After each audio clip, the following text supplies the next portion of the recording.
हे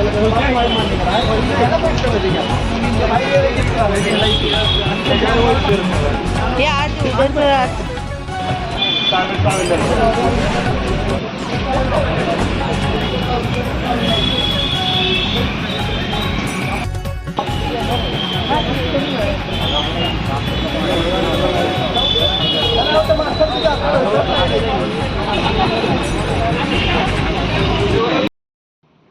काले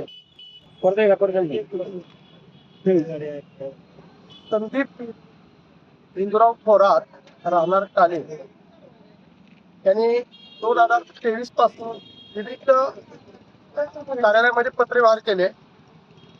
पत्रव्यवहार करण्याचं कारण असं की सदर त्यांच्या घराच्या शेजारी एक वर्कशॉप आहे.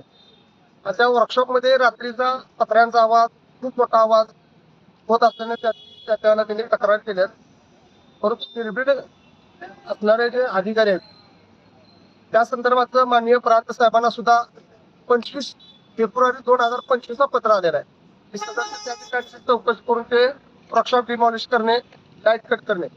2023 पासून हा आमचा बांधव तो आपल्या मुलाबाळाच्या शिक्षणासाठी कष्ट करून धडपडून त्या ठिकाणी मुलं शिका म्हणून शेवटी मुलांना कराडमध्ये घेतलेलं स्थानिक केलं.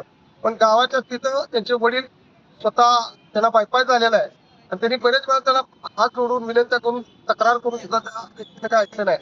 आणि या बाबतीत कराडचे जे महाराष्ट्र विद्युतचे जे अधिकारी आहेत बाळासाहेब मोहिते म्हणून त्यांच्याकडे सुद्धा तक्रार देऊन सुद्धा तर ते मोहिते आम्हाला उडवडीची उत्तर देत आहेत.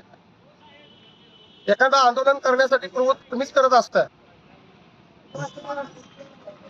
खर तर त्या मोहितेनी एखाद्या हेवी लाईटच्या खाली एखाद्या बांधकामाची परवानगी देत असताना पारशी कंपनीची परवानगी लागते ना हरकत दाखला लागतो तोही घेतलेला नाही.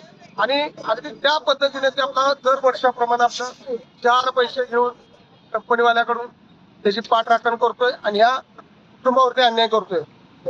त्यामुळं माननीय तहसीलदार मॅडम यांच्या दालनामध्ये चर्चेला गेलो असताना मॅडमने मी काही पुरावे दाखवले.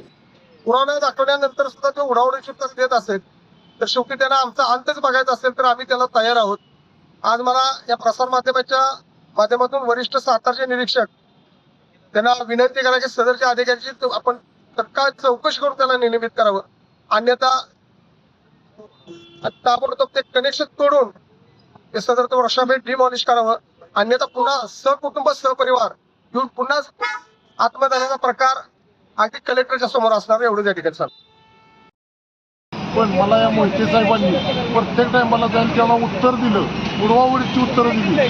सगळी उडवाउडीची उत्तरं घेऊन मी हायकोर्टाला गेलो आणि हायकोर्टाचं पिटिशन दाखल करून माझ्या बाजूने निकाल आला.